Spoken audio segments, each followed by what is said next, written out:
Labdien, Jānīt. Nofilmējiet man, lūdzu.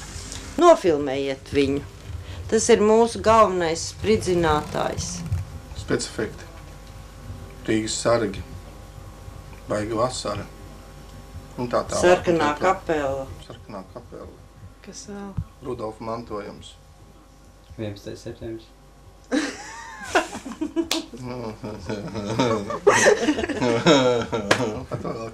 Tā viņa arī mani te mulsina visu laiku. Tev arī 11. septembrī apvainoja? Es ar cirvīti it kā tur esot piedalījusies. Bija tā, pirmo filmu es nostrādāju kā redaktors. Vispār neko nesaprotot, pilnīgi tāds muļķis kuķis. Otrā, tās filmas bija tādā daudzumā, viņas tika tur štancēts. Otrā filmā es jau biju kaut kāda administrātora, un tad bija vecākais administrators, un tad bija direktori, bet montāžists saslima. Un tam materiālam jābūt gatavam, jo tad, kad jāved uz Maskavu, tad tur nedrīkst šķīst vai plīst. Un tad man parādīja, un tad es mēģināju montēt pati. Montāžas galds tāds liels. Man pat grūti pateikt. Iet viena ir skaņas filma, otra ir attēla filma. Un tad iet, un tur ir tāds mazs ekrāniņš priekšā, un arī dzird, tur pieslēdz mikrofonu, un tad mēģina uzlikt. Un tāpēc jau ir tā perforācija. Es parādīšu. Man tā viss ir, es varu visu parādīt. Un viņas iet, un pēc tiem caurumiem,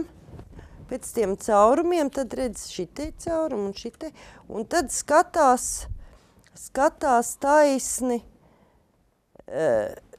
lai sakrīt tas vārds, iekrīt tam cilvēkam mutē, un tanī vietā tad griež, tur tāds matiņš pa vidu, tanī vietā griež, līmē kopā.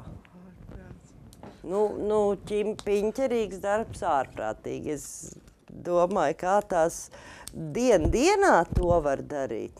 Es nezinu, man tam nebūtu pacietība. Un cik ilgi jums sanāca? Es to vienu filmu samontēju, cik mācēju. 2 naktis. 10 minūtes aptuveni. Jā, bet es jau tikai tā saliku tos sinhronos tekstus, saliku mutē, bet to pārējo te jau vēl profesionāli darīju, bet tas jau bija tas grūtākais, man liekas. Viņām noteikti tas iet ātrāk, bet ja to nav darījis, tad tas vispār ir ļoti grūti. To skaņas, Šitāda ir skaņa un šitāda ir bilde. Bildi jau tā kā redz, bet kā to skaņu? Nē, to klausās. Un kad tas cilvēks runā, un tanī laikā jau taisni tie tādas tūplānā vai ne, un ja viņa teksts iets viens un bildi ir cita, izskatās briesmīgi, un tad jāmēģina tie vārdi trāpīt mutē. Šeit gan kino studijā jau viss tika skaņots. Augšā bija tāda grīda, vēl pavisam nesen viņi izplēs ārā, kur bija gan brūģis, gan ietve, gan ūdens bļoda, lai tās skaņas tur uz vietas. Tagad jau tas nav vajadzīgs, tagad jau tā vairs neskaņo. Vai man viss ir mīļas. Teiksim, atnes salauzt pildspalvu, viņa kaut kādu 50. gadu galīgs struns liekās. Man pilnīgi asars birst, es domāju, bet tādu vairs nekur nevar dabūt. Un ja vajadzēs filmēt, un nav viņu, tik žēl ir kā ārprāts. Es jau atkal vācu visu klāt, un tad es paskatos internetā, kādam piezvan vai negrib kaut ko atdot un uzdāvināt. Un tajā laikā, kad šeit bija ciet un neviens te nestrādāja, atslēga esot bijusi brīvi pieejama da jebkam, un tādī laikā ļoti daudz lietas pazuda, apmēram 2/3. Vienkārši ņēma filmām, par cik neviens neprasīja, nenes atpakaļ.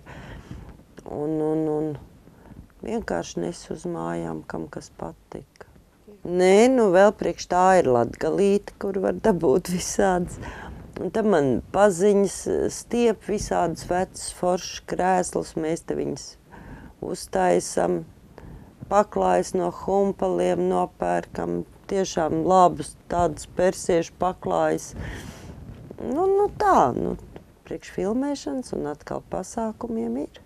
Valsts jau pati no mums atteicās, tad bija akcijas kultūras, bija tā kā akcijas, un man liekas, ka viņas vairāk nemaz nav kultūras ministrijai. Kāds ir vecākais priekšmets, kas tev ir? To pat ir grūti pateikt, jo ļoti daudz priekšmetus Krievu laikā dabūja no pilīm. Tāpēc te ir daudz arī tādas oriģinālas labas mantas. Un sveču tur droši vien varētu. Sveču tur viss ir izvazāti, ir palikuši tikai tādi. Šitos tepat mūsu butafori taisīja. Mums bija ļoti labi butafori, tādi vecīši. Vanters bija tāds spēcīgs mākslinieks arī. Un taisīja gleznas un butaforijas visādas.